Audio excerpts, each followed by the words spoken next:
Bai Ningbing est prise au piège. Elle se sent comme un oiseau en cage, incapable de s'échapper. Non pas par des barreaux, mais par les attentes. Les attentes de ceux qui l'entourent, les attentes de la société. Le monde de Reverend Insanity est cruel. Un monde où la compassion est rare et la survie est une lutte constante. Il valorise la force par-dessus tout. Ceux qui possèdent le pouvoir dominent, et ceux qui sont faibles sont écrasés. La faiblesse est un péché impardonnable dans ce monde impitoyable. Je le comprends mieux que quiconque. J'ai vu de mes propres yeux la cruauté de ce monde. Elle, une jeune femme, accablée par un corps fragile, le comprend mieux que quiconque. Chaque goutte de pluie est un rappel de sa fragilité. Nous la retrouvons au chapitre 233, brisée, physiquement et émotionnellement. Ses blessures sont profondes, tant à l'intérieur qu'à l'extérieur. Sa récente épreuve l'a laissée vulnérable. Elle se sent perdue, comme une feuille emportée par le vent. Son esprit, cependant, reste intact. Malgré tout, elle refuse de se laisser abattre. Le monde voit s'aligner son potentiel. Il voit en elle une force cachée, une promesse d'avenir. Il ne voit pas sa douleur. Derrière son sourire, elle cache une tristesse profonde. Il ne ressent pas sa peur. Telle est sa réalité. Une réalité où elle doit constamment masquer ses émotions pour survivre. Le poison coule dans ses veines. C'est un feu vivant qui la brûle de l'intérieur. Chaque respiration est une bataille gagnée.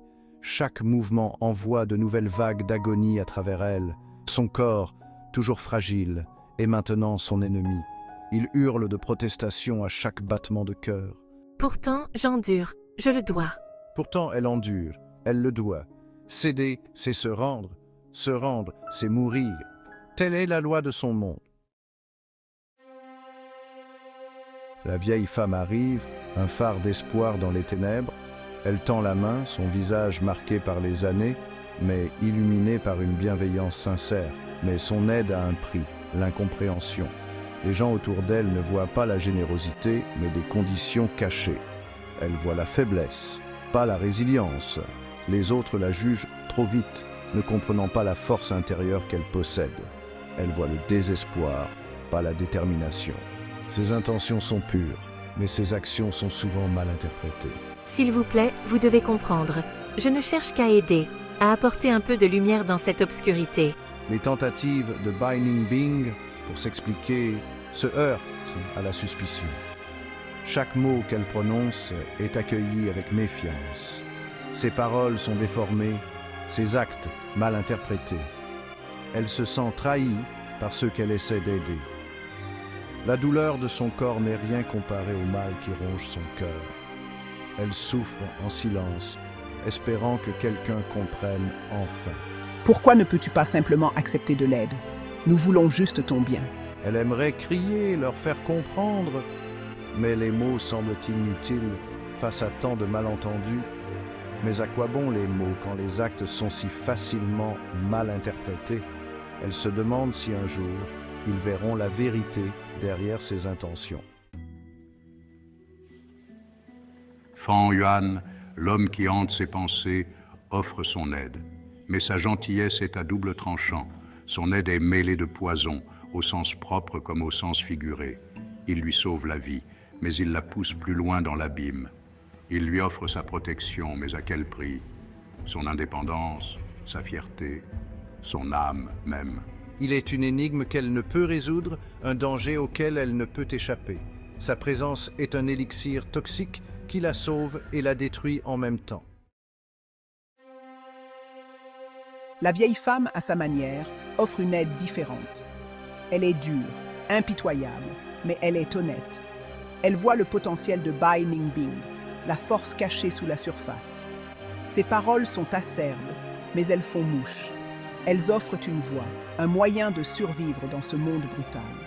Ce n'est pas le chemin que Bai Ningbing choisirait, mais a-t-elle vraiment le choix? Peut-elle embrasser les ténèbres pour trouver la lumière? Peut-elle devenir l'arme qu'elle doit être? Bai Ningbing est déchiré. D'un côté, il y a Fang Yuan, son pouvoir à la fois séduisant et terrifiant. De l'autre, il y a le chemin tracé par la vieille femme, un chemin de difficulté et de sacrifice. Chaque option a un prix. Chaque décision façonnera son destin. Son cœur aspire à la liberté, à une vie au-delà de la douleur et de la manipulation. Mais une telle vie peut-elle jamais être la sienne? Ou est-elle destinée à être un pion dans un jeu mené par d'autres? Le chapitre 233 laisse Binding Bing sur le fil du rasoir. Chaque pas qu'elle fait est une danse délicate entre la vie et la mort. Son corps guérit, mais son esprit est marqué. Les cicatrices physiques sont visibles, mais les blessures mentales sont plus profondes. Le monde lui a montré sa cruauté, une cruauté qui ne connaît pas de limite, une indifférence glaciale qui pénètre jusqu'à l'âme. Son indifférence à sa douleur est palpable. Elle marche parmi les gens, mais se sent plus seule que jamais. Elle n'est plus la jeune fille naïve qu'elle était autrefois. Elle a regardé l'abîme, et l'abîme l'a regardée en retour. Cette confrontation a changé quelque chose en elle. Ses yeux reflètent maintenant une compréhension profonde et sombre. Elle a vu des choses que peu peuvent imaginer. La question est de savoir ce qu'elle fera de cette nouvelle connaissance. Cette sagesse acquise à travers la douleur et la souffrance. Saura-t-elle surmonter les épreuves qui l'attendent ou sera-t-elle écrasée sous leur poids? La détermination brille dans ses yeux. Les défis sont nombreux et lourds. Chaque pas est une lutte contre l'adversité. Le prix de la survie est élevé. Chaque décision qu'elle prend a un coût, un sacrifice. Binding Bing doit décider si elle est prête à le payer. Sa résolution sera mise à l'épreuve, et seul le temps dira si elle est prête à affronter ce qui vient.